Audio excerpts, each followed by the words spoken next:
Hello everyone, I'm Grace Beatty, and welcome to Wicked Women, the podcast. Step back in time with me as we learn about some of the most infamous and maligned women in history.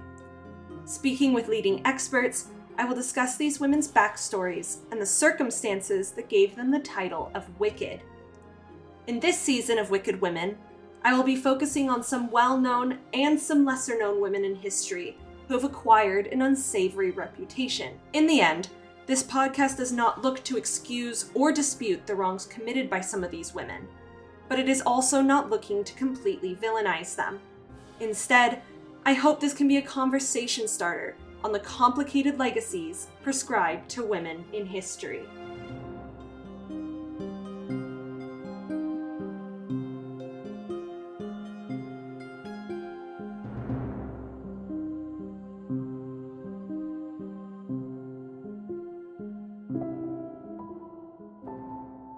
Today we will be discussing the life and legacy of Isabeau of Bavaria, Queen of France. Joining me today will be Dr. Tracy Adams, a medieval historian who focuses on French and English literature alongside feminist theory. She is the author of numerous books, most importantly for this podcast, her seminal work, The Life and Afterlife of Isabeau of Bavaria. Keep listening to learn more. Treacherous, wanton, frivolous, obese, foreign, deceitful. These are all terms used to describe Isabeau of Bavaria, a woman at the center of one of the most turbulent eras in French history. She shared the world stage with names like Joan of Arc, Henry V, and Charles VII, but her name would not be revered and lionized by later generations. Instead, she would be cast as the ultimate villain in the tale of the struggle for France. She would be blamed for inflaming animosity and divisions within the French court and driving her husband, King Charles VI, to madness. The information we have about Isabeau is often from years after her own lifetime, and none cite contemporary sources, leading us to question the validity of her legacy within the popular imagination. In the end, Isabeau's life provides an opportunity for a much more nuanced legacy. The date of Isabeau's birth is highly debated. When she was offered in marriage to King Charles VI of France, her uncle, Duke Frederick of Bavaria-Landshut, described her as around 13 or 14 years old, but there is no record of her birth. What is known is that her parents were Duke Stephen III of Bavaria-Ingolstadt and Taddea Visconti. On July 13, 1385, Isabeau, who is recorded as being 16, traveled to Amiens, France, to be presented to Charles VI. He inspected her outward appearance, and once he approved of Isabeau, the wedding date was set for July 17th. After the marriage, Isabeau and Charles seemed to develop a close bond. Charles showered gifts on his young bride, which culminated in a lavish coronation ceremony on August 23, 1389. Isabeau, who was 7 months pregnant at the time, is recorded as holding her own during the ceremony at Notre Dame Cathedral in Paris. While this should have been a moment of triumph for Isabeau, it actually is where one of the most persistent misconceptions about her come from. Here's Dr. Tracy Adams. This idea is still floating around that she couldn't speak French very well. And that comes from a very particular place, from the chronicler Jean Froissart, and it comes from an early interpretation of Froissart, who was at her coronation. And he, as Froissart himself says, I'm only going to tell you what I actually see myself or what I hear from an eyewitness. So some of the things he describes are described in great detail, and other things are very sparsely described, presumably because he hears them from a witness as opposed to having seen them himself and being able to wax on about them. And so one of the things he says is that when Isabeau got her gifts, she just thanked the people who gave them to her. And then he says Valentina Visconti, who was the sister-in-law married to the king's brother, who was going through the same procession because she recently arrived in France. He describes in some detail how Valentina eloquently thanked the people who had given her gifts. And so the comparison, a very sparse description of Isabeau thanking thanking the people for the gifts. And then Valentina, on the other hand, very eloquently with a lot of detail, led to the interpretation that Isabeau couldn't speak French very well. And it really does come down to this one description. But you look at it and you go, well, it's very clear he was still looking at the king. He was in the king's room while the king was thanking his Parisian citizens for his gifts. He obviously didn't make it to Isabeau, but then he did get to Valentina. And based on that, we have this myth that Isabeau couldn't speak French very well. And in fact, we have all kinds of records of her mediating. You don't mediate between French speakers if you can't speak French yourself. And then also Froissart himself ends the day by saying the king and the queen stood up and spoke eloquently to the Parisians, thanked them for the coronation and thanked them for all of the festivities. And well, there she was speaking eloquently. So it's just this kind of focalization on one tiny bit that you could sort of pick your little detail and create any story you want. And that story is still kind of floating around. So she's not very bright. That's the idea. That one continues to circulate a bit. In 1392, now a mother of 3 living children, Isabeau's position at court shifted dramatically when her husband suffered the first of many bouts with mental insanity. Historians now speculate that he was suffering from paranoid schizophrenia. Charles would have violent outbursts that were then followed by a catatonic state, which could last for months. As the years went by, the attacks became more prolonged and the periods of sanity shorter. After Charles recovered from his first attack, he ensured that Isabeau would have a powerful position at court if he were to die or become permanently ill before their son came of age. Charles named Isabeau regent in his absence, giving her full control over the Dauphin and the treasury. This was a political move never before seen in France, where typically an older male relative took on the role of regent. Dr. Tracy Adams argues this is an often overlooked but exceedingly important legacy for Isabeau and French royal history.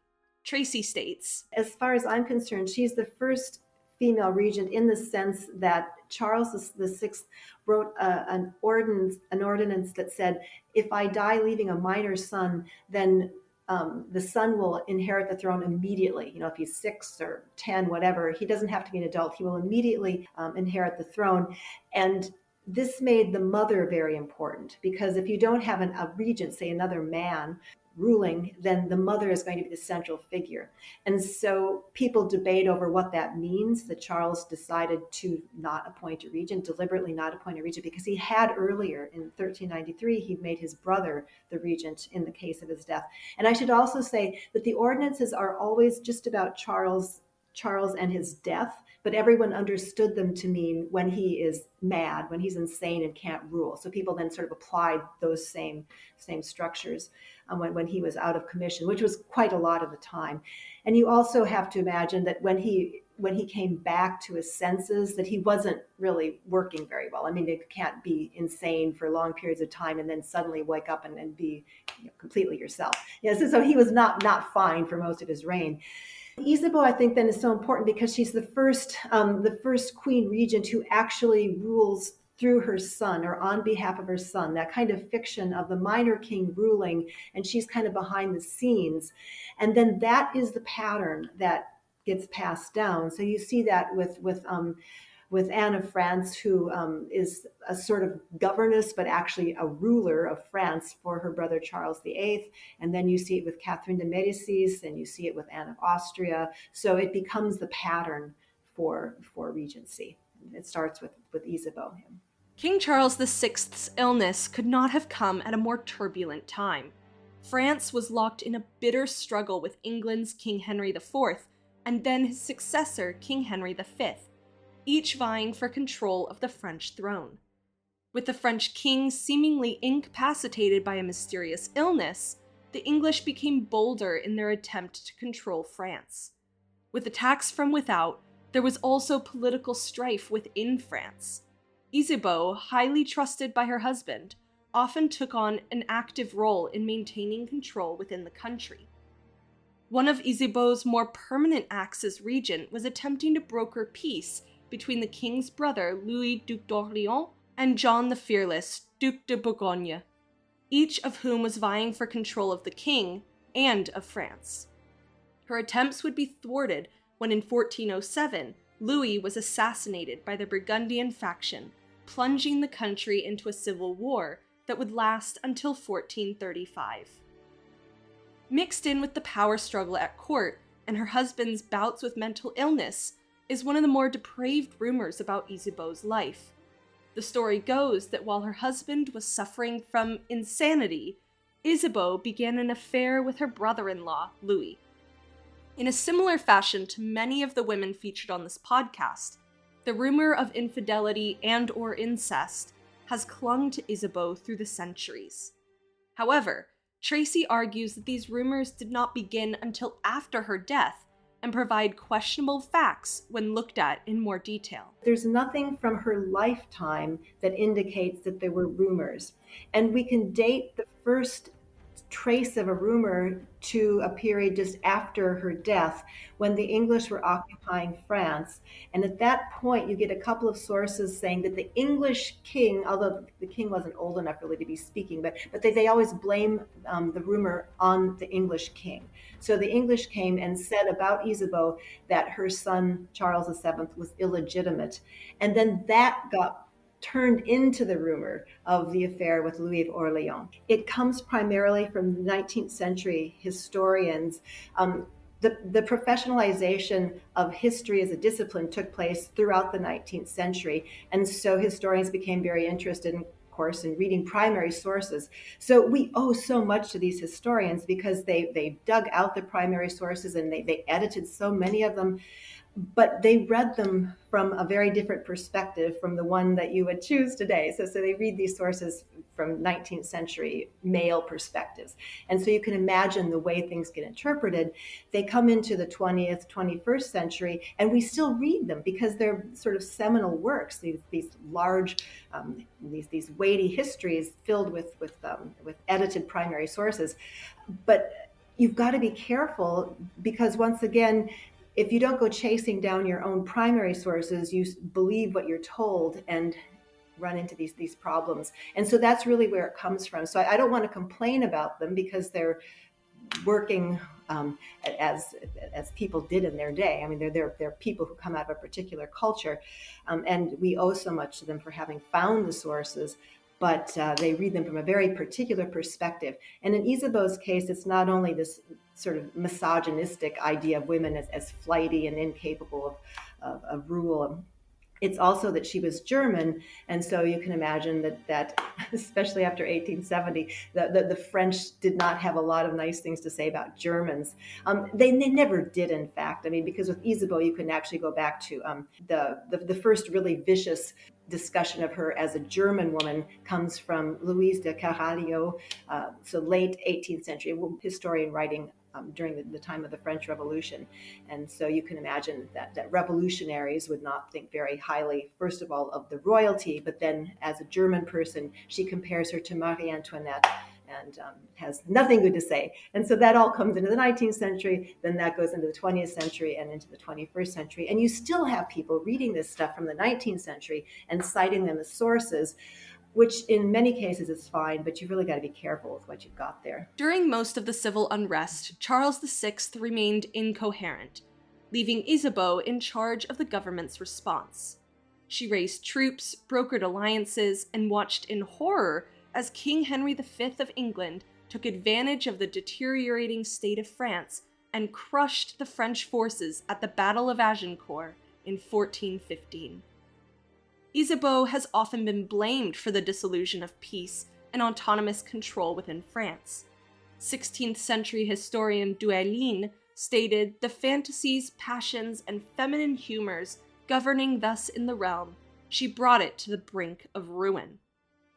While 20th century historian André Poulet argued that, according to the drift of the moment, she allied herself with whomever seemed likely to triumph.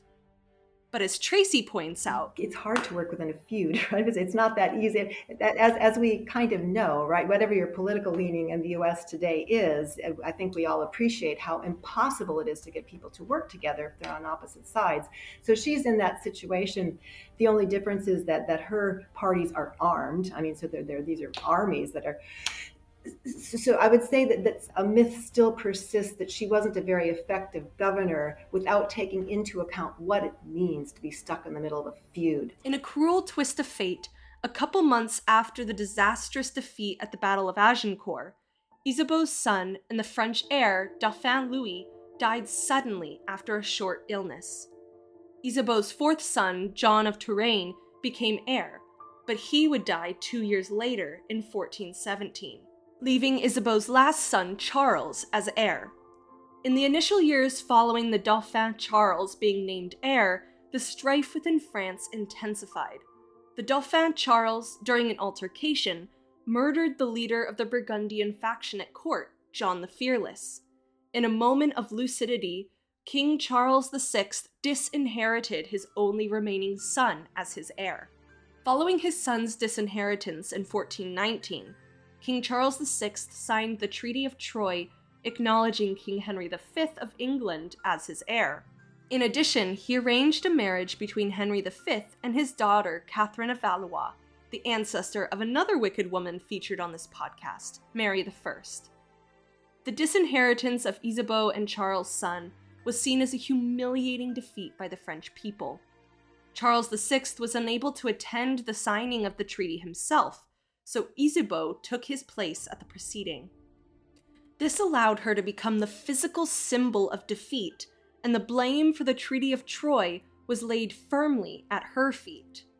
In particular, her German ancestry was provided as proof of divided loyalties, and her treacherous betrayal of France by her contemporaries and later historians. Charles VI died in 1422, followed shortly thereafter by his designated heir, Henry V.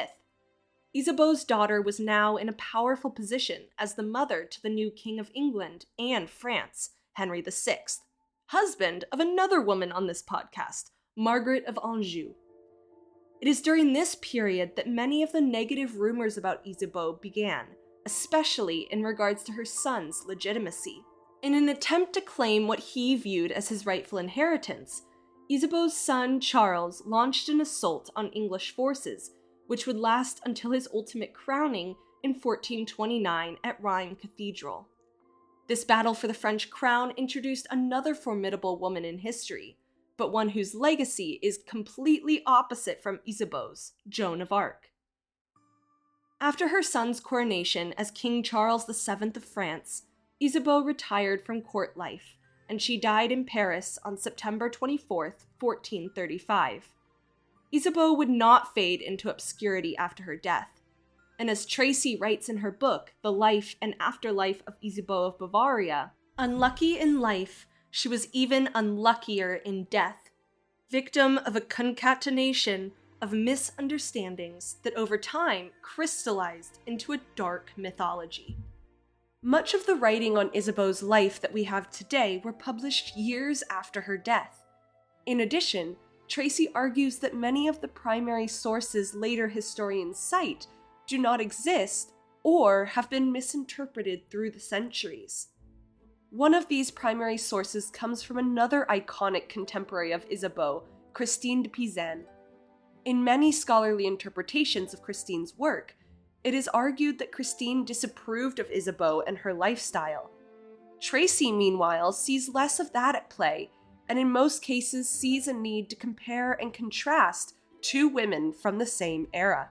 I think it has to do with the sort of psychological tendency to like to see women in pairs.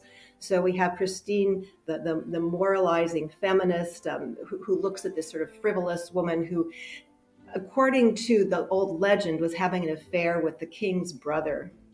And that division kind of got woven into stories of Christine de Pizan.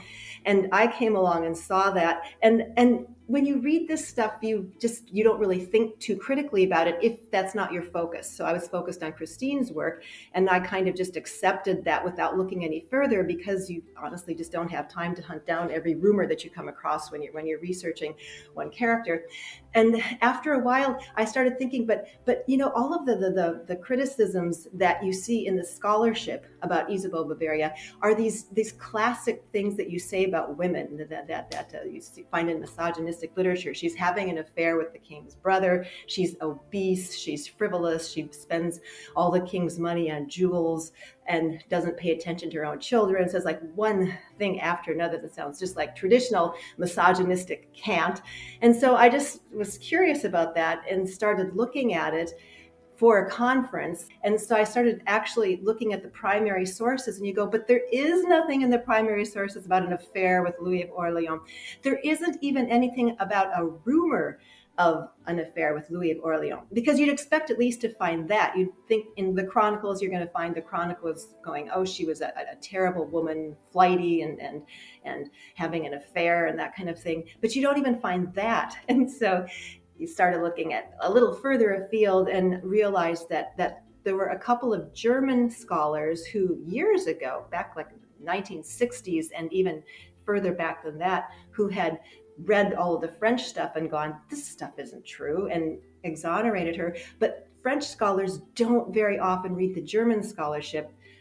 The reverse is true. The Germans read everything, and so the scholars had read all of the French material. But the French scholars will sometimes cite these sources, but they obviously haven't read them because they don't engage with them at all. And that's where I started. So I started doing my own research on Isabeau of Bavaria, and then very quickly realized it's interesting because she's an interesting character, but also it's fun to look at Black legends and try to understand where they come from, and then try to dismantle them and just sort of go back to the primary sources and show what they actually say. And so since that, I had written a book before Isabeau of Bavaria, but it was in a fairly different area. But since Isabeau, what I've been writing about is mostly Black legends and where they come from. Ever since that point, my primary interest has been to just very carefully look at primary sources and try to understand what they can tell us. But I try to make very clear that I'm not telling people what they should believe. I just want them to see what's out there and then point them in the direction of the sources if they want to go back and check them themselves. So I'll tell them what I think they say, but it's how I read them. They should read them the way they read them.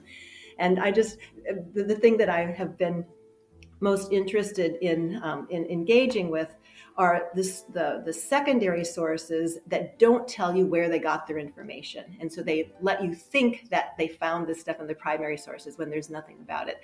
And so the chronicler that everybody reads, the monk of Saint Denis, in 1405 was getting his information from the Burgundians. And so in 1405, you've got 4 criticisms of Isabeau, and everybody focuses on those without looking at the source. I mean, they're coming from her enemy. So if you want to hear something positive about Joe Biden, you're not going to go to Fox News, right? I mean, so it really depends on who your source is. And it's just for that 1 year. And yet that has helped reinforce the myth of her throughout the centuries. It also seems to be the case that in the desire to find an antagonist within this history of France, the larger positive aspects of Isabeau's life and queenship have been forgotten. Here's Tracy. Isabeau is just frivolous. I mean, spending the money of France and just doing all of this for her own pleasure, which is clearly not the case. And that's actually an area that has not been addressed and should, because other queens have been recognized as patrons. And so people have done especially art historians have done a lot of research on queens and gift giving and just being patrons of the arts. Isabeau has no such study devoted to her. So I think that that's another area that could be explored. She wanted to exercise the vengeance that had brewed so long in her malicious head, a custom particular to women, who wait for the time and occasion to avenge themselves of a long dissimulated injury. This quote by historian Duelaine may have given you pause or made you even draw back in horror, but for so much of our history, The stories we know about the quote-unquote wicked women in history often use the words and descriptions such as these. Words like obese, frivolous, ugly, a witch, a whore. Words that are hard to find in the historical texts about men. For Isabeau, she is just one of thousands of women who have come down to us in the present as women deserving of anything but our sympathy. However, Tracy argues that that is not the end of the story, but we should continue to search for the real narrative of these women's lives and portray them in a more holistic way. I think it's so important to keep teaching these figures in history courses. And I'm saying that because, as you know, medieval history is just not a big priority in most universities today. But I think that the combination of asking students to look at the sources and think about who they are written by and what they mean to do, how different sources perform work for different politicians. I think that if we could just spend a lot more time on that, we could make some progress towards teaching people to pay attention to the sources that they're inundated with every day. It's a neutral territory. So you go back to the Middle Ages, you talk about propaganda and so on, and you don't have to offend anyone, anyone's political sensibilities today, but you're making that lesson very clear. The misogyny, the xenophobia, and so on, all comes out in these chronicles, which are entertaining to read. So I would just like to make a plug, not exactly a lone voice. I guess all historians are interested in this thing, but I'm not sure if we have a whole lot of influence. But I just think that it's really a shame that universities have so decentralized the old stuff. I mean, the stuff from the ancient past, from the Middle Ages, from the Renaissance. I mean, it's really not until you get up to World War II, maybe World War I, although less so. It's World War II where history starts for most people. Those are important areas, obviously, but I just think we could do a lot socially if we paid more attention to the Middle Ages.